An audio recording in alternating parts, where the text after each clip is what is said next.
कुदरत की बेशुमार नेमतों के बीच वो कौन कौन सी चीज़ें हैं जिन्हें चुना जाए तो हल्के फुल्के भी रहें, पेट भी हल्का फुल्का रहे और शरीर की जो ज़रूरत है वो भी पूरी होती रहे। बहरहाल स्वामी जी देखिए, बारिश और उमस का मौसम है, काफ़ी नमी है, इस बीच जो लोग हैं वो काफ़ी सुस्त भी दिखाई दे रहे हैं इस मौसम में ख़ास तौर से, और वायरल बैक्टीरियल इन्फेक्शन का ख़तरा ज़ाहिर है इस मौसम में ज़्यादा रहता है। तो स्वामी जी, सावन के व्रत में इम्यूनिटी मजबूत बनाई रखी जाए, इसके लिए भोजन के साथ साथ कौन कौन से अभ्यास, सूर्य नमस्कार जैसे जो अभ्यास हैं वो क्या व्रत के दौरान किए जा सकते हैं, करने चाहिए? अरे आराम आराम से करें ना, चलो बच्चों होले होले ये पहले ताड़ासन से शुरू करें, स्ट्रेचिंग हो जाएगी और फिर सूर्य नमस्कार होले होले। हम तो 1 मिनट में एक तो अभ्यासों से लेकर के 1 मिनट में 10 अभ्यास तक करते हैं। तो आज 1 मिनट में 10 वाला नहीं, 1 मिनट में 1 या 2 बार अभ्यास सूर्य नमस्कार का। प्रणाम आसन, श्वास भर के पीछे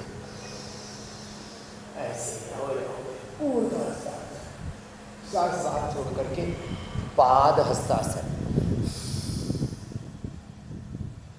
फिर दाहिना पैर आगे दक्षिण अश्व संचारण आसन, उस पर बैठ गए, श्वास अंदर ऐसे, फिर ये पैर पीछे चला गया पर्वत आसन, श्वास की गति सहज, फिर श्वास भर के नीचे और श्वास भर के ही रखना ऊपर तक, फिर श्वास छोड़ के पुनः पर्वतासन में, फिर वाम अश्व संचारणासन, श्वास अंदर, कमर झुकी हुई, पैर पीछे सीधा, फिर श्वास बाहर, माथा घुटनों से लगा हुआ, फिर ऊपर और फिर ये तो 1 2 3 4 5 6 7 8 9 10 11 12। तो ऐसे सूर्य नमस्कार होले होले कर, जॉगिंग भी होले होले करते हैं ऐसे, ये यो होले होले किया।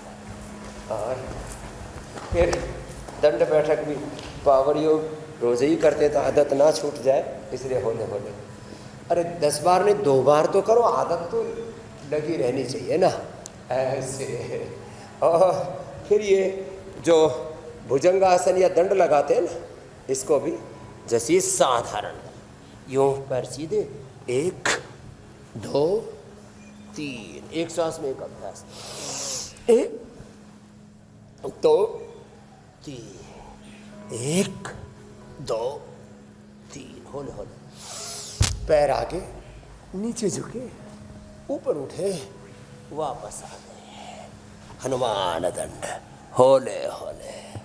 अब देखो हमारी तो आदत पड़ी हुई है, इसलिए हम होले होले करते करते ही कब हम तेजी इससे करने लग जाते हैं हमको ही नहीं पता लगता, ऐसे यो ऐसे पूरी ऊर्जा से।